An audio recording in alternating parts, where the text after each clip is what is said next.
Assalamualaikum warahmatullahi wabarakatuh.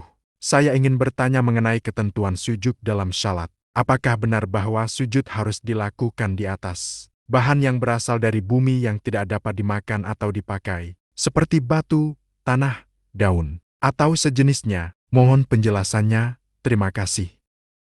Waalaikumsalam warahmatullahi wabarakatuh. Penanya yang budiman, semoga kita selalu dalam lindungan Allah.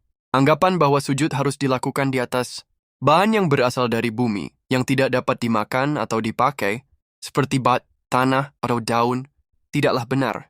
Prinsip dasar dari sujud adalah dahi orang yang salat harus bersentuhan langsung dengan tempat sujudnya, baik berupa tanah maupun benda lain yang sah digunakan sebagai tempat sujud.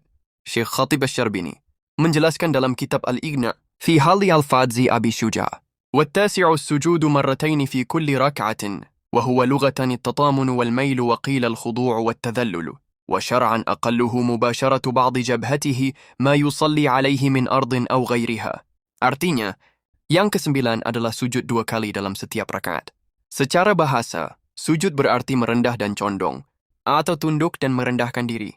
Secara syariat, minimal sujud adalah menyentuhkan sebagian dahi pada tempat sujud, baik berupa tanah maupun selainnya.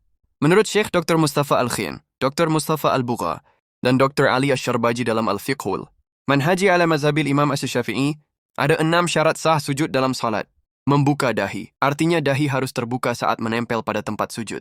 Menggunakan 7 anggota sujud, yaitu dahi, termasuk hidung, kedua telapak tangan, kedua lutut, dan ujung jari-jari kedua kaki. Dari semua anggota ini, dahi yang wajib dibuka. Bagian bawah tubuh lebih rendah dari bagian atas. Tidak sujud di atas benda yang menempel pada tubuh, misalnya kain atau pakaian yang ikut bergerak dengan tubuh. Sujud murni untuk ibadah, bukan karena tujuan duniawi. Tumanina dalam sujud, yaitu diam sejenak sekurang-kurangnya seukuran membaca 1 kali Subhanallah. Sujud yang lebih sempurna, akmalus sujud, adalah sebagai berikut. Bertakbir saat turun ke posisi sujud, meletakkan kedua lutut terlebih dahulu, lalu kedua tangan, baru dahi dan hidung. Kedua tangan diletakkan sejajar bahu, jari-jari rapat dan menghadap kiblat. Perut dijauhkan dari paha, siku diangkat dari lantai, dan kedua lengan tidak menempel pada tubuh. Membaca Subhana Rabbiyal A'la minimal 3 kali.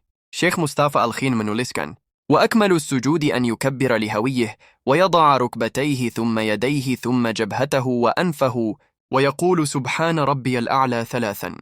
Artinya, sujud yang paling sempurna adalah bertakbir ketika hendak turun, meletakkan kedua lutut, lalu kedua tangan, kemudian dahi dan hidung. Tangan sejajar dengan bahu, jari-jari dirapatkan menghadap kiblat, perut dijauhkan dari paha, siku diangkat dari lantai dan tidak menempel pada tubuh, serta membaca Subhana Rabbiyal A'la sebanyak 3 kali.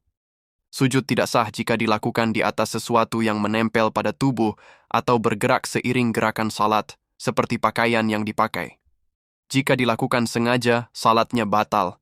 Jika tidak sengaja, wajib mengulang sujud.